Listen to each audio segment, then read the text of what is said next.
Hello mga bor. Rides muna tayo mga bor. Wala muna tayong lodo ngayon. Going to Rocas City. So ito yung daanan namin dito mga bor. Nandito nga pala ako ngayon mga bor. Dumadaan sa isa sa mga sikat na lugar dito sa Capiz. Alam niyo ba bakit sumikat ang lugar na to mga bor? Kasi dito kwento muna tayo mga bor, sa gusto lang makinig.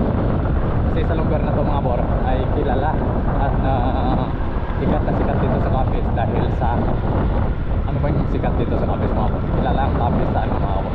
Di ba sa Aswang? Yung lugar na to mga bor, yung bayan na to sikat to dahil sa Aswang mga bor.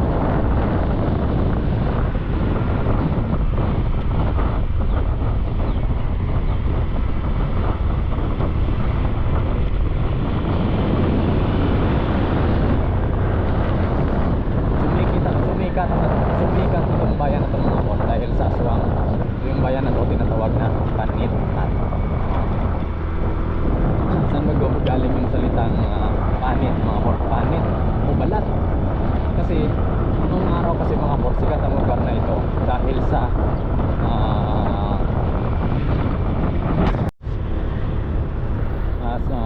sumikat yung lugar na ito mga bor dahil sa tinatawagan nila ang mga bor na panit. Alam niyo ba anong panit? Sabi ng panit is balat. So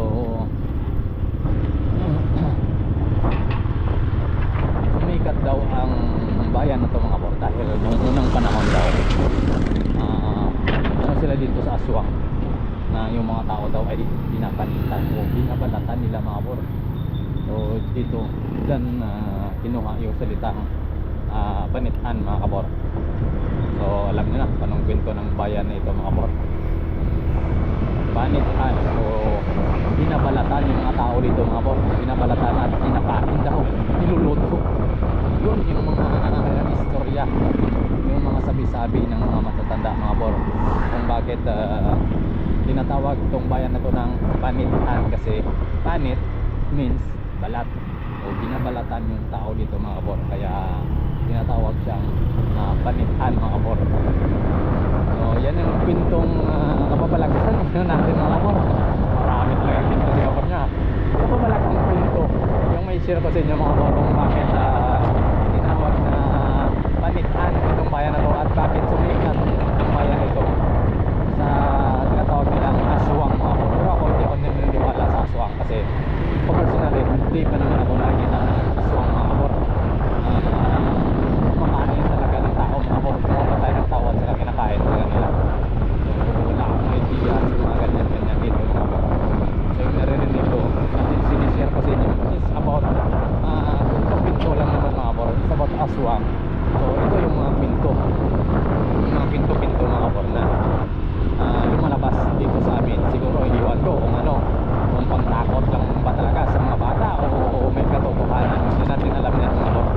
Kasi hindi naman siguro labas itong mga pinto na ito mga bor kung walang katotohanan, kung walang wala ang nangyaring totoo mga bor. So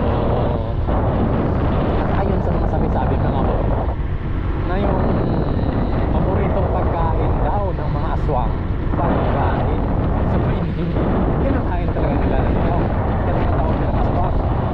Yung paborito nila pagkain mga pulis, yung mga sanggol, yung mga bagong panganak samor, at saka yung hindi pa naman panganak, yung I mean yung mga buntis, halimbawa buntis ka ng mga 6 months or mga anak ka mga bor. Yun yung paborito kasi ang bango-bango daw para sa kanila.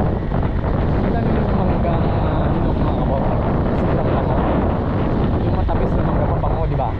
Ayoko bumili kayo ng mangga matamis. Yun daw naniniwala nila na ng aswang na mabango daw para sa kanila yung mga bagong silang na mga sanggol mga bor. Kaya yung mga buntis dito sa amin ay nag-iingat kapag buntis.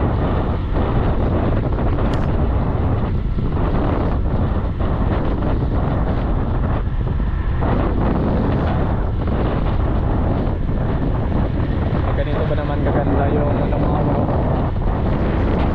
dinadaanan. Mapapapirit na talaga dito. So full ano talaga yung Luzon, hindi sila yung nagturo dito mga kapot.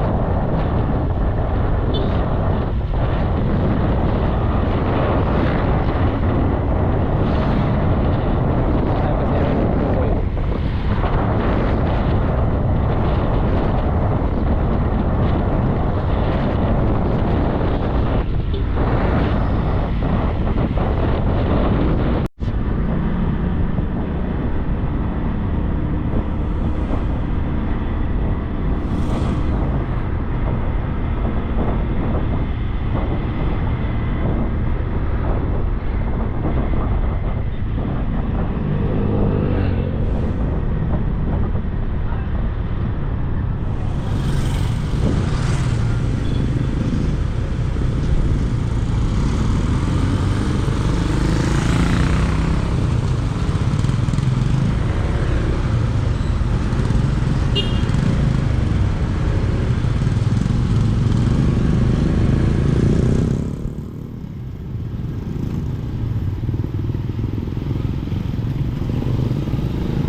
Anong tulay ito?